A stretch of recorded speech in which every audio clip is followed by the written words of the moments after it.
కేంద్రంలో అధికారంలో ఉన్న బీజేపీ రాజ్యాంగ సంస్థలను నిర్వీర్యం చేస్తోందని కాంగ్రెస్ నేతలు ఆరోపిస్తున్నారు. బీజేపీ ఇతర ఓట్లను తొలగిస్తోందని ఎన్నికల కమిషన్ బీజేపీ జేబు సంస్థగా మారిందని విమర్శిస్తున్నారు. ఎన్నికల విధానంలోని లోపాలను సరిదిద్దాలని, భారత రాజ్యాంగ రక్షణకు ప్రతి పౌరుడు ముందుకు రావాలని ఖమ్మం జిల్లాకు చెందిన సీనియర్ ముస్లిం నేత ఖమర్ అన్నారు. ఖమ్మం నగరంలో ఆవాస్ కమిటీ ఆధ్వర్యంలో బీహార్ ప్రత్యేక ఓటర్ సవరణ లోపాలు, రాజ్యాంగ పరిరక్షణ అంశంపై రౌండ్ టేబుల్ సమావేశాన్ని నిర్వహించారు.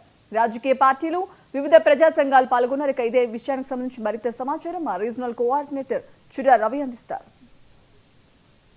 సంబంధించినటువంటి లోపభూయిష్ట విధానాలని మొత్తం కూడా అరికట్టాలని, అట్లాగే ఓటర్లో ఉన్నటువంటి అవకతవకల్ని మొత్తం కూడా ప్రధానంగా ఎలక్షన్ కమిషన్ సరిచేయాల్సిన అవసరం ఉందని చెప్పేసి ఖమ్మం నగరంలో ఉన్నటువంటి సుందరయ్య విజ్ఞాన కేంద్రంలో ప్రధానంగా ఇక్కడ రౌండ్ టేబుల్ సమావేశం జరుగుతుంది. ఇక్కడనే వివిధ పార్టీల నాయకులు ఉన్నారు, వారిని అడిగి తెలుసుకుందాం. సార్ చెప్పండి, ప్రధానంగా ఏదైతే భారత ఎన్నికల కమిషన్ చేసేటువంటి లోపభూయిష్ట అంశాల పట్ల మీ స్పందన ఏంటి?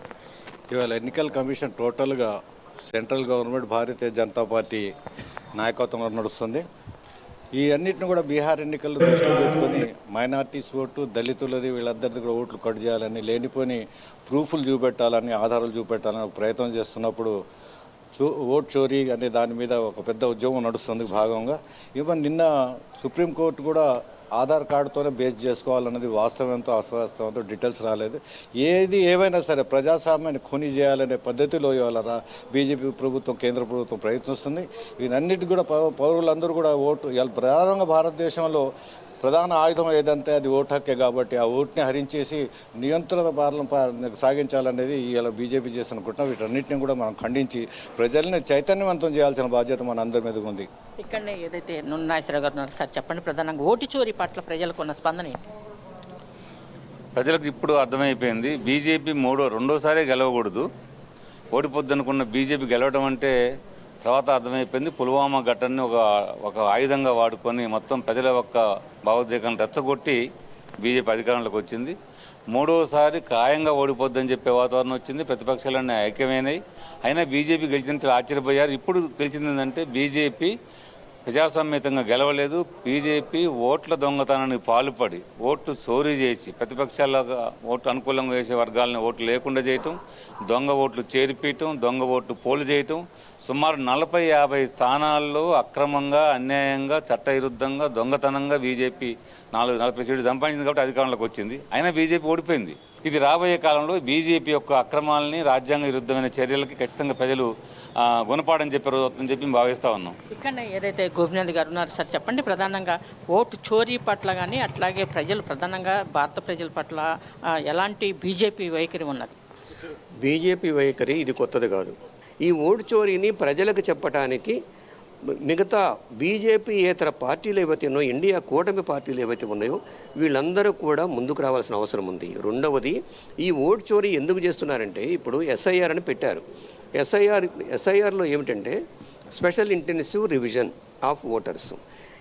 బీజేపీకి ఎవరైతే ఓట్లు వేయరో, ముస్లింలు ఓట్లు వేయరు, క్రిస్టియన్స్ ఓట్లు వేయరు, దళితులు ఓట్లు వేయరు, కమ్యూనిస్టులు ఓట్లు వేయరు. ఈ నలుగురు మా శత్రువులు అని చెప్పేసి 1990 సీక్రెట్ సర్క్యులర్ నెంబర్ 411లో వాళ్ళు డిక్లేర్ చేశారు. ఈ నలుగురు ఎవరు? ముస్లిమ్స్, అంబేద్కరైడ్ దళిత్స్, క్రిస్టియన్స్ అండ్ వామపక్షాలు. ఇది నా దగ్గర డాక్యుమెంట్ కూడా ఉంది వాళ్ళది. 1990లో సీక్రెట్ సర్క్యులర్ నెంబర్ 411. దాన్ని ఇంప్లిమెంట్ చేయడానికి ఇప్పుడు election fraud commission of India అంట. నేను ఎలక్షన్ కమిషన్ ఆఫ్ ఇండియా కాదు, ఇది election fraud commission of India ఇప్పుడు బీహార్లో ఎక్స్పెరిమెంట్ చేస్తుంది. సుమారుగా 65 లక్షల ఓట్లని డిలీట్ చేశారు. మొన్ననే సుప్రీంకోర్టులో యోగేందర్ యాదవ్ చనిపోయిన వారి లిస్టులో పెడితే వాళ్ళని తీసుకెళ్లి సుప్రీంకోర్టులో ప్రజెంట్ చేశారు. ఏది బర్త్ సర్టిఫికేట్ కావాలట వాడికి. అసలు అమిత్ షాకి బర్త్ సర్టిఫికేట్ ఉందా?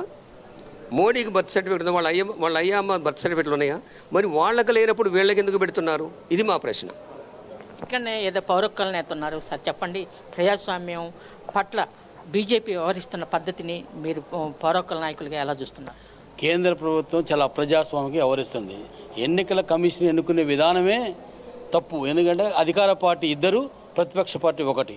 సుప్రీంకోర్టు జస్టిస్ ఉండాలని చెప్పేసి చెప్తే దాన్ని తీసేసి ఇలా అధికార పార్టీ వాళ్ళు ఇద్దరితోని, ప్రతిపక్ష నాయకుడు ఒకరితోని మెజార్టీతో పాటు ఎన్నికల కమిషన్ నియమించారు. ఆ ఎన్నికల కమిషనరు 17వ తారీఖున మీరు ప్రెస్ మీట్లో కనుక వినుంటే పక్కా బీజేపీ రాజకీయ నాయకుడు ఎట్లా మాట్లాడతారో అట్లా మాట్లాడతారు.